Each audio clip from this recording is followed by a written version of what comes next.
হ্যাঁ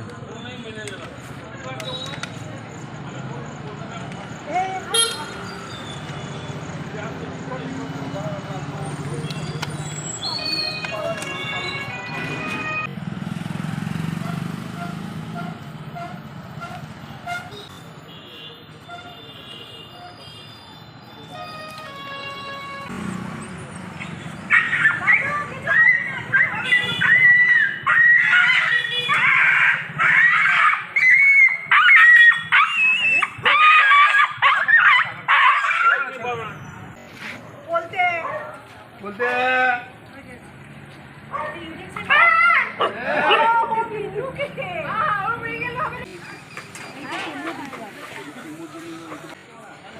মিনিমাম দুটো কিলো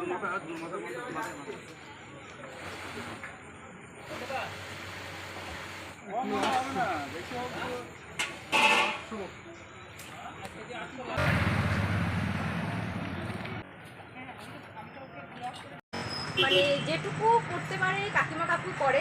আর একটু সমস্যার কারণে আমির কাকুকে ডেকে নিয়ে এসেছিলাম যাতে একটু সমস্যা সমাধান হয়।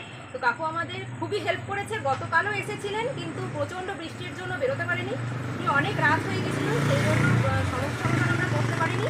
কিন্তু আজকে কাকু আবার এসেছে এবং আমাদের অনেকটা হেল্প করেছে। এই কুকুরগুলোর কিছু কিছু কুকুর একটু অসুস্থ হয়ে পড়েছিল, তাদের একটু সেবা শুশ্রূষা করে বা কী করে কী করতে হবে আমাদেরকে বলে অনেকটা আমাদের হেল্প করে। কটা অসুস্থ কুকুর ছিল, আমি একার দ্বারা হচ্ছিল না, তাই জন্য আমির শেখকে ডাকা হলো এই কুকুরগুলোকে চিকিৎসা করার জন্য। কারণ একার দ্বারা আমি ধরতে পারতাম না, তাই আমির শেখকে ডাকা হলো এই কুকুরগুলোকে ধরার জন্য, তাদের চিকিৎসা করার জন্য। আমি প্রাণীবন্ধু ওয়েলফেয়ার ক্লাব থেকে বলছি। উনি এই ইঞ্জেকশনগুলো আমাদের দিয়েছেন করার জন্য, যাতে বাচ্চাগুলো ভালো থাকে বা কুকুরগুলো ভালো থাকে। পূর্ব বর্ধমান ভাতার বাস স্ট্যান্ডে এসেছি।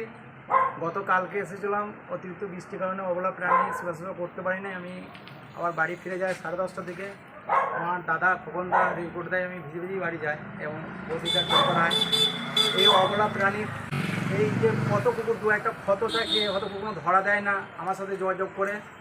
এবং আমাদের যে বোনটি আছে সানি রায়, এই অবলা প্রাণীর কষ্ট থেকে উনি ওষুধগুলো সমস্ত দিয়ে সহযোগিতা করেছে, ওনাকে অসংখ্য ধন্যবাদ। এই ধরনের অবলা প্রাণী ক্ষত কুকুর যদি ঘুরে বেড়ায়, সে কোনো একটা মেয়ে ওষুধ দিয়ে সহযোগিতা করছে, তাহলে প্রত্যেকটা মানুষকে বলবো অবলা প্রাণীর পাশে দাঁড়ানোর জন্যে। এরা কিছু বলতে পারে না, অন্তত একটু খাবার ক্ষত থাকলে আমার সাথে যোগাযোগ করে আপনাদের সহযোগিতা করবো। আজকে যে ভাতারে রূপপাড়ায় এই বোনটি যে সহযোগিতা করেছে, ওনাদেরকে অসংখ্য ধন্যবাদ। এই ধরনের অবলা প্রাণীর পাশে দাঁড়ানো না। আমার নাম আমির শেখ, পশ্চিমবঙ্গ মুরাদি।